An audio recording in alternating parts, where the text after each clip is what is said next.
ప్రస్తుతం ఆంధ్రప్రదేశ్ సమరాంధ్రగా మారిపోయింది. ప్రత్యేక హోదా అవిశ్వాసం పట్ల బీజేపీ అనుసరించిన వైఖరికి అన్ని పార్టీలు తమదైన శైలిలో నిరసన కార్యక్రమాలు జరుపుతున్నాయి.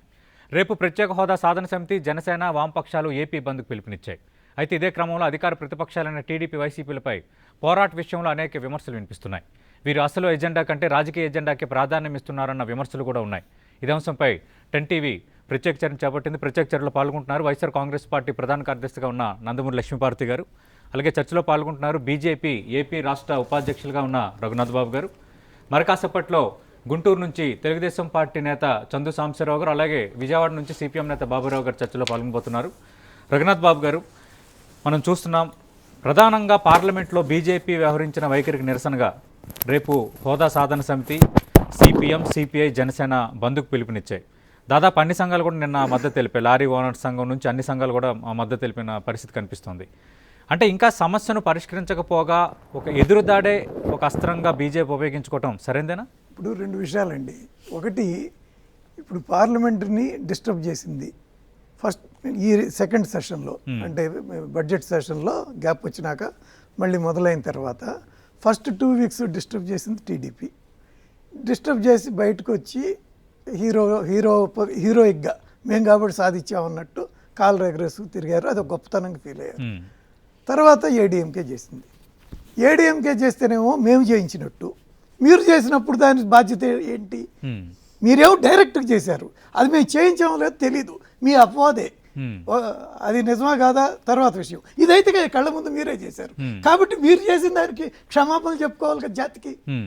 మీరు పార్లమెంట్ సో వాళ్ళు మీరు నిరాహార దీక్ష చేస్తుంటే ఎవరి మీద నిరాహార దీక్ష చేస్తున్నారు? మీ మీదే మీరు చేసుకుంటున్నారు. మీరు చేసిన పనికి మీరు నిరాహార దీక్ష చేసుకుంటున్నారు. కాబట్టి వాళ్ళ సరే, వాళ్ళ ఈ సాధన సమితి అంటే వాళ్ళకి ఎంపీలు లేరు కాబట్టి వాళ్ళ రోల్ ఏం లేదనుకుందాం. కానీ టీడీపీకి అయితే రోల్ ఉంది కాబట్టి వాళ్ళ గురించి మాట్లాడుతున్నా. సాధన సమితి పాపం ఫస్ట్ నుంచి వాళ్ళు పోరాడుతున్నారు.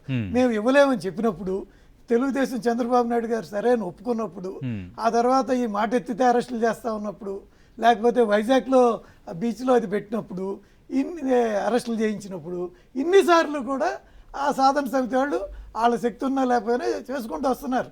అది వాళ్ళ నమ్మకం. అది ఏది కాకపోతే అవ్వదు అనేది మేము చెప్పాం.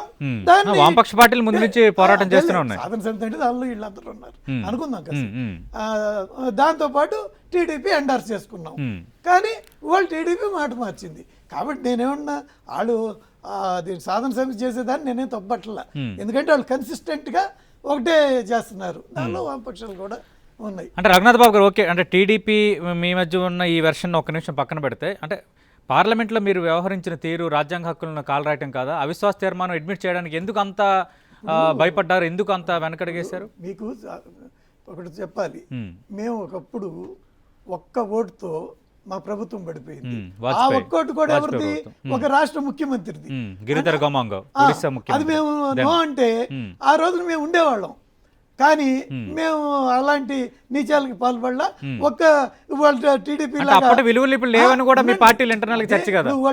లాగా వాళ్ళ టీడీపీ లాగా మేమేమి చేర్చుకోవాలా. కానీ మేము మా గురించి చెప్తున్నా. నేను ఇలాగా ఫేస్ చేసేవాళ్ళు ఎవరో తప్పితే ఉండరు. మా పార్టీ అది, వాళ్ళ పార్టీ ఏదైనా మా పార్టీ అది. తర్వాత వాళ్ళ ఇప్పుడు మొన్న జరిగిన అంటే ఇదే బడ్జెట్ సమావేశం మొదటి దశలో ప్రెసిడెన్షియల్ అడ్రస్ మీద దీని మీద ఒక చర్చ జరిగింది. ఆ చర్చలో మా ఎంపీ, నేను ఎక్కడి నుంచి వచ్చానో గుంటూరు ఎంపీ, ఆయన దాని మీద వివరంగా మాట్లాడారు. అదేంటి మోడీ గారిని మిస్టర్ మోడీ అని మాట్లాడారు. ఆయన్ని సన్మానాలు చేశారు. వాళ్ళు మళ్ళీ అవకాశం ఇచ్చారనుకోండి, సంఖ్యాపరంగా వాళ్ళకి ఏదో కొద్ది సమయం వస్తుంది. వాళ్ళు మహా అయితే మోడీ గాడు అంటారు, అంతకన్నా ఏమీ అనలేరు. అప్పుడు మిస్టర్ మోడీ అన్నాడు, ఇంకొంచెం స్థాయి పెంచుతారు. ఇంతకు తప్పితే సంఖ్యాబలంగా ఎలాగో మేము గెలుస్తాం. ఆ రోజు మేము సమాధానం చెప్పాం. ధైర్యం ఉన్నప్పుడు ఎందుకు వెనకడిగేశారు? అంటే కేవలం ఈ పార్టీల మధ్య వ్యవహారమే కాదు కదా. తెలుగుదేశం పార్టీ, వైసీపీ ఇచ్చిన అవిశ్వాస తీర్మానానికి మిగతా పార్టీలు కూడా మద్దతు తెలిపాయి. 82 ఎంపీలు సిద్ధంగా ఉన్నారు. 50 మంది సరిపోయిన. సతీష్ గారు 270 170 ఇచ్చేదాకా వాళ్ళకి ఎటువంటి ఇది లేదులే కానీ 80 చేశారా 120 చేశారా. ఆయన చంద్రబాబు నాయుడు గారు మొదటి రోజు నేను అరగంట ఆలోచిస్తే 160 మంది ఎంపీలు వచ్చారన్నారు. ఆ 160లో ఈ టిఆర్ఎస్ ఏడీఎంకే ఉంది. మీరు దయచేసి అర్థం చేసుకోండి. కాబట్టి ఆ 160 మంది నువ్వు ఏడీఎంకే ఎందుకు తెచ్చుకోలేకపోయావు? నువ్వు కనీసం నువ్వు ఇచ్చిన లిస్ట్ లో ఉన్న పార్టీలు నువ్వు తెచ్చుకోలేకపోతే అసలు నీ మాటకేంటి? మమ్మల్ని అంటారేంటి? కాబట్టి అది నీ చేతకంతను, నీ ఫెయిల్యూరు.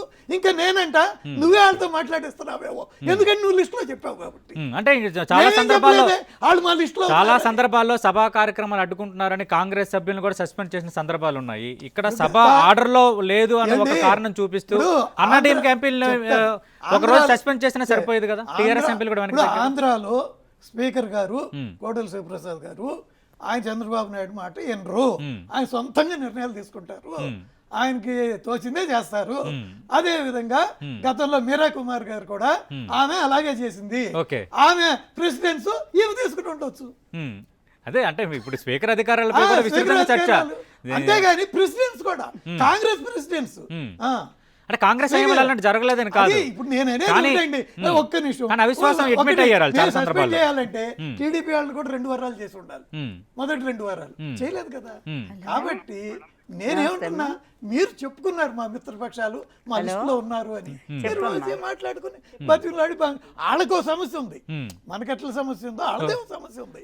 కాబట్టి వాళ్ళని చేసుకోవాల్సిన అవసరం ఉంది. రైట్. ప్రస్తుతం గుంటూరు నుంచి లైవ్ లో పాల్గొంటున్నారు టీడీపీ నేత చందు సాంబశివరావు గారు. సాంబశివరావు గారు, అసలు పార్లమెంట్లో అవిశ్వాస తీర్మానం చర్చకు రాకుండా, అలాగే ఆంధ్రప్రదేశ్కి సంబంధించిన విభజన హామీల అమలు అంశాలు చర్చకు రాకుండా అడ్డుకున్నది తెలుగుదేశం పార్టీ. ప్రధాన కారణం తెలుగుదేశం పార్టీయే. అన్నాడీఎంకే ఆందోళన చేస్తుంది, సస్పెండ్ చేయమని కోరిన తెలుగుదేశం పార్టీ, సభ ఆర్డర్లో పెట్టమని కోరిన తెలుగుదేశం పార్టీ. మరి మొదటి దశలో ఆందోళన చేసినప్పుడు మేము ఎలాంటి చర్య తీసుకోలేదు కదా, ఎందుకు బీజేపీని బ్లేమ్ చేస్తారు? ఇది రఘునాథ్ బాబు గారు అడుగుతుంది.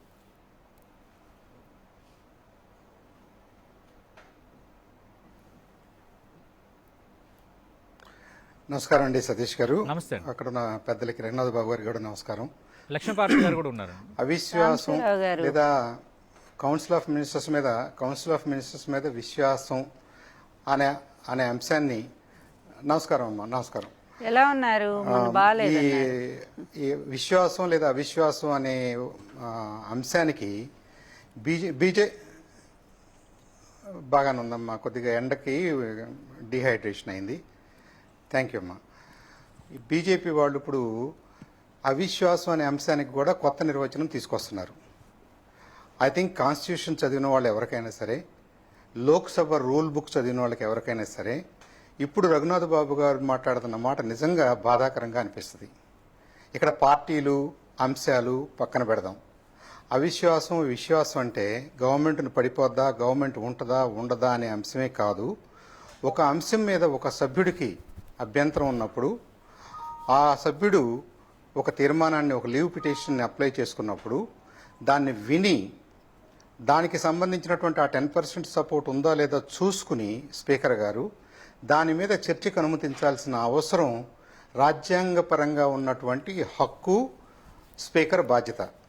దానికి సహకరించవలసినటువంటిది పార్లమెంటరీ అఫైర్స్ మినిస్టర్ గారిది, లేదా కౌన్సిల్ ఆఫ్ మినిస్టర్స్కి హెడ్ ఎవరైతే ఉన్నారో, ప్రైమ్ మినిస్టర్ ఎవరైతే ఉన్నారో వారిది. వాళ్ళు ఇది జరిగే విధంగా చూసుకోవాలి. కానీ మీరు అవిశ్వాసం పెట్టారు కాబట్టి మీరు సభను ఆర్డర్లోకి తీసుకురండి, మీరు అవిశ్వాసం అంటున్నారు కాబట్టి మీరు మిగతా వాళ్ళందరినీ కూడా మాకు లెక్క చూపించండి, సభను ఆర్డర్లో పెట్టండి అని వాళ్ళు ఏదైతే తిరిగి అడుగుతున్నారో, first of all irrespective of the issues, ఇక్కడ Telugu Desam party, BJP, YSR, Congress ఎన్ని కాసేపు పక్కన పెడితే ఇది రాజ్యాంగ స్ఫూర్తికి వ్యతిరేకమని మాత్రం నేను నిర్మోహమాటంగా చెప్పగలను. అవునా కాదా రఘునాథ్ బాబు గారిని అడగండి. అంశాలు మనం వదిలేద్దాం, కాసేపు పక్కన పెట్టేద్దాం. ఎందుకంటే అన్ని కలగోర గంపగా మాట్లాడుకుని వాళ్ళు ఏదో మాట్లాడితే నేను మాట్లాడటం, టీడీపీ మాట్లాడింది కాబట్టి బీజేపీ మాట్లాడటం, ఇది అర్ధరహితంగా తయారవుతుంది. అవిశ్వాసం ఒక సభ్యుడు ఇవ్వడానికి అవకాశం ఉన్న తర్వాత హోదా సాధన సమితి బంద్కు పిలుపునిచ్చింది. జనసేన, వామపక్ష పార్టీలు మరియు కాంగ్రెస్ పార్టీ కూడా మద్దతు తెలుపుతోంది. ఎందుకు బంద్కు తెలుగుదేశం పార్టీ మద్దతు తెలపడం లేదు? ఎస్ సార్, ఇక్కడ మేము అధికార పక్షంగా ఉన్నాం కాబట్టి ప్రజా జీవనం ఇబ్బంది లేకుండా దాన్ని చూసుకోవాల్సిన బాధ్యత మాది కాబట్టి, లా అండ్ ఆర్డర్ కూడా మా సమస్య కాబట్టి దానికి కొంత బాధ్యత తీసుకుంటూ మనం ఎవరికి ఇబ్బంది లేకుండా నిరసన తెలుపుదాం. మీరు ఎవరింట్లో వాళ్ళు కూర్చోవచ్చు, రోడ్డు పక్కన నుంచోవచ్చు, ప్లే కార్డ్స్ చూపించవచ్చు. ఎన్నో సందర్భాల్లో మేము కూడా చేశాం. రేపు 20వ తారీఖున ముఖ్యమంత్రి గారే నిరసన కార్యక్రమంలో కూర్చోబోతున్నాడు. కాబట్టి ఒక్కొక్క పార్టీకి ఒక్కొక్క విధానం ఉండొచ్చు, ఒక్కొక్క సందర్భంలో ఒక్కొక్క విధానం ఉండొచ్చు. నేను దాన్ని తప్పు పట్టడం లేదు. సాంబశివరావు గారు అన్ని పక్షాలలో ఆ నిరసన తెలపడానికి అవకాశం లేదు, లేదా నిరసన తెలిపే వాళ్ళు సంఖ్యాబలం చూపించుకోవాలి అని చెప్పడం కూడా కరెక్ట్ కాదు. మీరు మద్దతు ఇవ్వటం లేదు. మనం చూసాం అటు కావేరీ వ్యవహారం సంబంధించి అన్నా డీఎంకే ప్రభుత్వం కూడా బంద్లో పాల్గొంది. ఇస్తున్నాం కదా మేము సెపరేట్ ఇస్తున్నారు. సార్ మేము ప్రతి సందర్భంలో కూడా మొన్న కమ్యూనిస్టు పార్టీ వాళ్ళు, పవన్ కళ్యాణ్ వాళ్ళు రహదారుల నిర్బంధం అన్నారు. అదే రోజున మీరు దానికి సంఘీభావం అనుకున్నా, అదే కాన్సెప్ట్ కు సపోర్ట్ అనుకున్నా, ఇంకో రకంగా అనుకున్నా, మేము కూడా సైకిల్ ర్యాలీలు చేసాం అన్ని చోట్ల.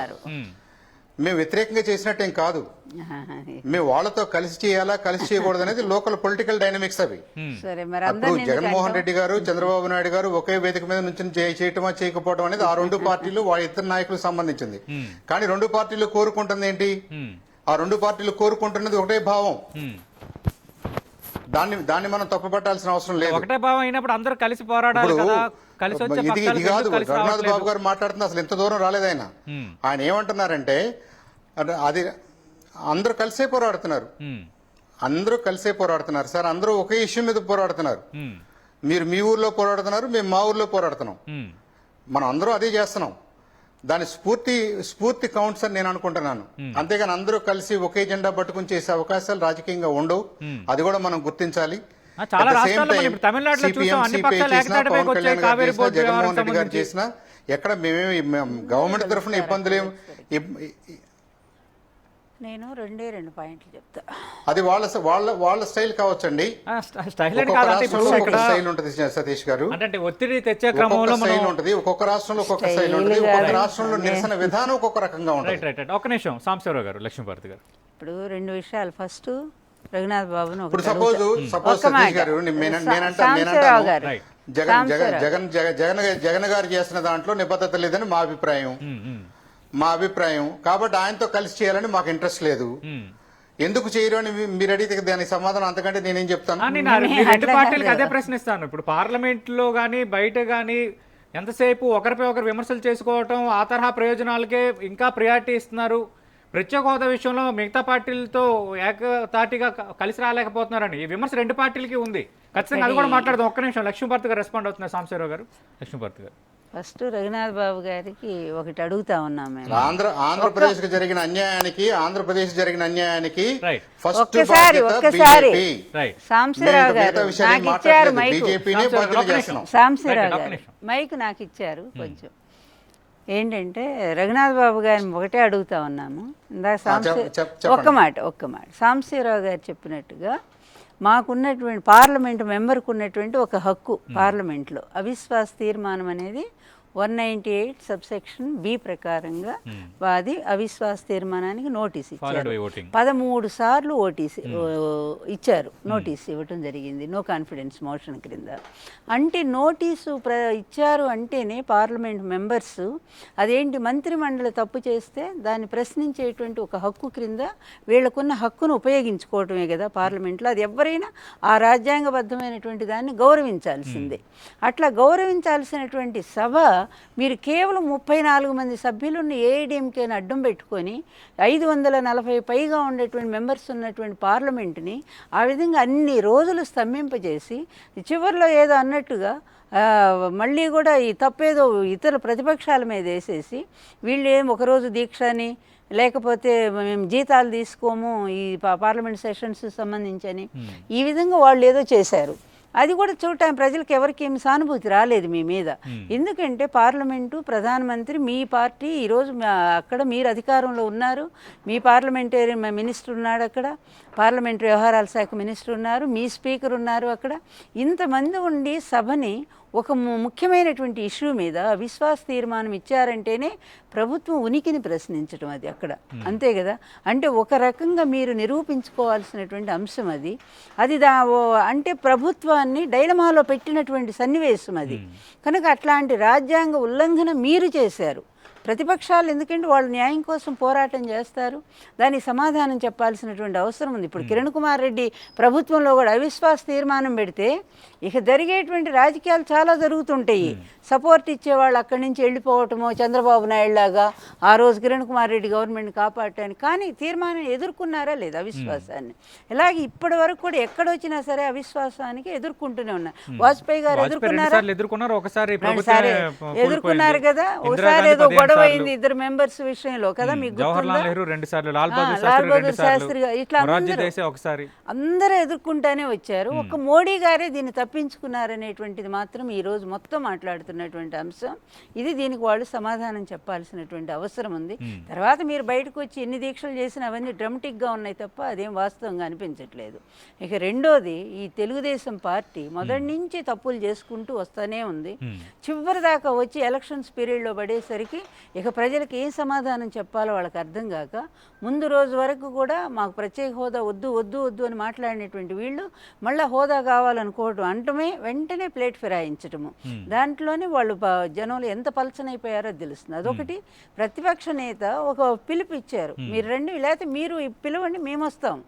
ఈ అవిశ్వాస తీర్మానం అనేది మీరు ప్రతిపాదిస్తే మేము వచ్చి మీకు సపోర్ట్ చేస్తాము. అక్కడ చేసేటప్పుడు మాత్రం బలం ఉండాలి మనకు. పార్లమెంట్లో మేము కేవలం 5 సభ్యులు ఉన్నాము, మీరు బీజేపీ ఇద్దరు మొత్తం కలిస్తే 25 మంది సభ్యులు అవుతారు. అందువల్ల 25 మంది ఇస్తే చాలా స్ట్రాంగ్గా ఉంటుంది అవిశ్వాస తీర్మానం అనేది. ఈ వయసులో కంటే చాలా చిన్నవాడే అయినా సరే ఇస్తే మేము ఇస్తామా, A1కి A2కి మేము మద్దతు ఇస్తాము, ఎప్పుడు అదే అహంకారంతో మాట్లాడుతూనే వచ్చాడు. మళ్ళీనేమో అఖిలపక్ష సమావేశానికి రావలేదని వీళ్ళ నాయకులంతా కూడా నిన్న మాట్లాడుతూ ఉన్నారు. అసలు వీళ్ళ నాలుకలు ఏంటో మాకు అర్థం కావట్లేదు. ఇన్ని నాలుకలను ఎట్లా సృష్టి మీ నాయకుడి నుంచి తెచ్చుకున్నారా మీరు? ఎందుకు ఇన్ని అబద్ధాలతో? ఎప్పుడు అబద్ధం అనేది ఎన్నాళ్ళు నిలవదు. ఎంత మీరు దాన్ని ప్రూవ్ చేసుకోవాలన్నా కూడా చేసుకోలేదు.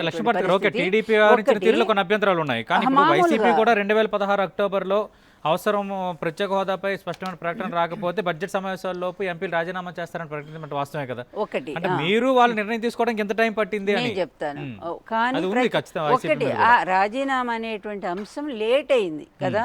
కానీ అప్పటి వరకు కూడా అసలు ఫస్ట్ నుంచి 2014 నుంచి కూడా అంటే మీకు ఏదైతే ఈ బైఫర్కేషన్కు సంబంధించి సారీ ప్రత్యేక హోదా సంబంధించినటువంటిది ప్లానింగ్ కమిషన్లో ఉన్నప్పుడే మేము గొడవ చేయడం ప్రారంభించాం. ప్రత్యేక హోదా మనకు కావాలి అని. కానీ అస్సలు మాట్లాడినటువంటి వాళ్ళు వీళ్ళు. ఆ తర్వాత 14th ఫైనాన్స్ కమిషన్ 2016లో బయటికి తీసుకొచ్చారు. తీసుకొచ్చి సెప్టెంబర్ 8వ తారీఖు వెంటనే అరుణ్ జైట్లీ సన్మానాలు చేసింది వీళ్ళే, చాలా పొగిడింది వీళ్ళే. అబ్బో అద్భుతంగా వచ్చేస్తున్నాయి మనకి నిధులు అన్నారు. ప్రత్యేక హోదా అంటే కేసులు పెట్టారు, ప్రత్యేక హోదా అని మాట్లాడితే జైలు పంపిస్తామని ఇన్ని రకాలు మాట్లాడినటువంటి వాళ్ళు ఎందుకు అంత యూటర్న్ సడన్ గా లాస్ట్ లో, అది కూడా 15వ తారీఖు, మేమంటే 16వ తారీఖు పొద్దున్న తీసుకుంటారు ఆ నిర్ణయం అనేది. అప్పటికప్పుడే 150 పార్టీలు అన్ని అంటే ఊరికి సంఖ్య చెప్తారు, ఇంతమంది మాకు సపోర్ట్ ఇచ్చారని చెప్తారు. కనీసం ఏఐడిఎంకే ప్రజలు అదే చర్చ. ఇంత కీలకమైన తరుణంలో కూడా ఈ రెండు పార్టీల మధ్య క్రెడిట్ గేమ్ నడుస్తుంది కానీ టార్గెటింగ్ గేమ్ నడవట్లేదు అని. ఇక్కడ మేము క్రెడిట్ పోలేదు, మేము ప్రతిపక్షంలో ఉండి కూడా ప్రత్యేక హోదా కావాలని అడుగుతుంది మేము, వీళ్ళని కూడా కలిసి రమ్మని అడిగింది మేము, మొన్న కూడా రిజైన్ చేయమని అడిగింది మేము. మీ ఎంపీని రిజైన్ చేయించండి బలం వస్తుందని చెప్పింది మేము. దేనికి కూడా వీళ్ళు సిద్ధపడలేదు. దానికి ఏం సమాధానం చెప్తారండి? నిన్నంటే ఒక అఖిల పక్షాన్ని మాత్రం పిలిచి రాలేదని చెప్పి ఒకడుగా అంటారు ఆ కామెంట్.